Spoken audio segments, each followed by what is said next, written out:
Hi, my name is Susan. Today is March 29th, and I live in Exeter, New Hampshire, which is in the northeast part of the United States. And I've been at home since March 13th, with the exception of going out once a week to get groceries. I'm here with my husband and my two kids who are in high school, and we spend most of our days working. We're all at home at this point. My kids are working on schoolwork and I do my writing. My husband typically travels for his work, but he has stopped that. And we are spending a little bit more time baking and cooking, which is a nice way to pass the time. And every day I go for a walk, either on my own or with anyone in my family who wants to join me.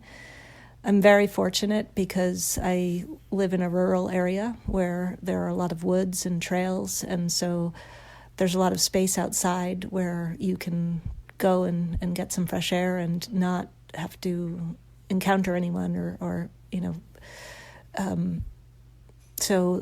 that I feel very grateful for that right now. The downtown is a charming New England town. A very historic town that typically draws a lot of tourists, but we're not really seeing any tourists. There are people out and about, but not far fewer than normal, and most of the shops are closed. When people pass, they smile at each other, even strangers are smiling at each other, but everybody just keeps walking and keeps their distance. One challenge that we've faced was that my kids, their school stopped on March 13th, and when they were at school on that day, they thought they would go to school on Monday, and later that night they found out that school was closing, and we've since that first it closed for 2 weeks, and later it has been extended, and at this point we're expecting that it will not reopen this year. And my daughter is in her last year at high school, and that's sad for us because she won't be back with her classmates, and at the high school she didn't realize that was her last day of high school, and she won't be able to give her teachers a hug and thank them in person.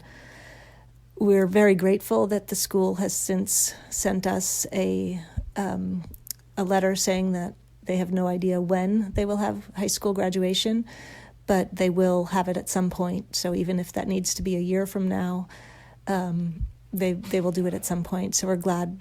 But for the most part, we're feeling grateful that we're healthy and we understand why we have to stay home. And we just want to do our part. And we're very grateful for all of the people who are doing essential work, the grocery store workers and janitors and nurses and doctors and scientists. And we're also grateful that we can continue our work at home.